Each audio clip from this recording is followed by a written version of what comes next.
সব লিখে দিচ্ছে আমার ডিনারে একটা এগ রোল বানিয়ে দেবে প্লিজ।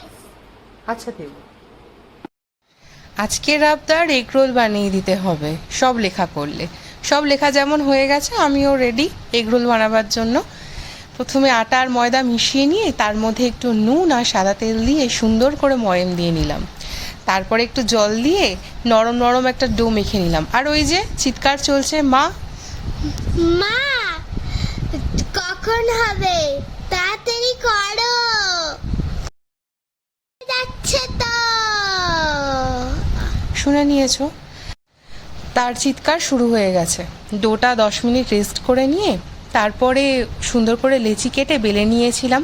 তারপরে দুপিঠ ভালো করে সেঁকে নিয়ে তারপরে দিলাম একটু তেল দিয়ে ভালো করে পরোটাটা ভেজে নিয়েছিলাম। যদি দেখার ইচ্ছা হয় তোমার মিঠুর মনে লয়, কালী নদীর ঘাটের দুপুরের সময় থাকে জল ভরিয়া ছল করিয়া দেখব নয়ন ভরিয়া, জল ভরিবা হাইরে জল ভরিবা জল করিয়া দেখব নয়ন ভরিয়া, দেখো আসিয়া আমার বন্ধু চিকনে কালিয়া, দেখো আসিয়া আমার বন্ধু চিকনে কালিয়া, দেখো আসিয়া। হ্যাঁ, এত সময় লাগছে যে তিনি একটা গানও ধরে ফেললেন। যাই হোক, ইতিমধ্যে আমার রুটিগুলো তৈরি হয়ে গেছে। তেল দিয়ে ভালো করে ভেজে নিচ্ছি এপিট ওপিট।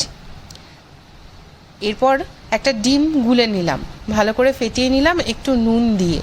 গোলমরিচ টরিচ খান না, হ্যাঁ, তবে কাঁচা লঙ্কা খেতে কিন্তু তিনি খুব ভালোবাসেন।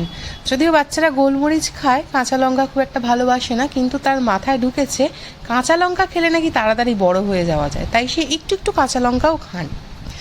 যাই হোক, এর মধ্যে রুটিটা যেটা সেঁকা হয়ে গিয়েছিল, ভালো করে ভাজাও হয়ে গিয়েছিল, তার উপরে দিয়ে দিলাম ডিমের গোলাটা। তারপরে একটু ভালো করে মাখিয়ে নিয়ে উল্টে দিলাম। এক হাতে ক্যামেরা আর এক হাতে রুটিটা বানাতে গিয়ে, এগরোলটা বানাতে গিয়ে যদিও একটু এদিক ওদিক হয়ে গেছে, তোমরা একটু নিজ গুণে ক্ষমা করে দিও ব্যাপারটাকে। এই উল্টাচ্ছি, এই উল্টে গেছে। চলো, সে কিন্তু পেছনে দাঁড়িয়ে দাঁড়িয়ে পুরো প্রসেসটা দেখেছে। আজকে ভয়েস ওভারটা অ্যাড করবার সময় সে বলেছিল সে পুরো ভয়েস ওভারটা অ্যাড করবে। তো আমি বললাম না, দরকার নেই, তোর গান টানগুলো যেমন আছে তেমনই থাক, আমি করে দেবো। এরপরে রুটিটা তুলে নিয়ে তার মধ্যে অল্প করে শসা, পেঁয়াজ, একটু টমেটো সস, একটু বিট লবণ আর একটু লেবুর রস দিয়ে দিলাম।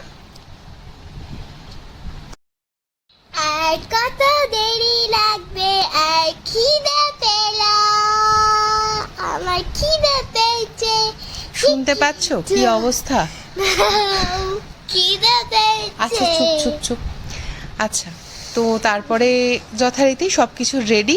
ওই যে দেখছো 3-4টে লঙ্কা, সেটা কিন্তু ওই খাবে, ওর লঙ্কা খেতে নাকি এখন খুব ভালো লাগে।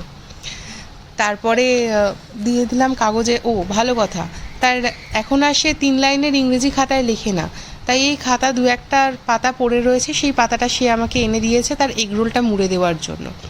তাই ওর জন্য আমি ওর ওই পুরনো ইংলিশ খাতাতেই রোলটা মুড়ে দিলাম। এবার দেখি তার এক্সপ্রেশন।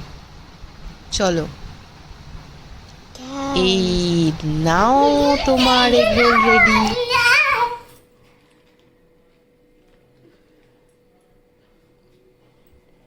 Yummy! So tasty!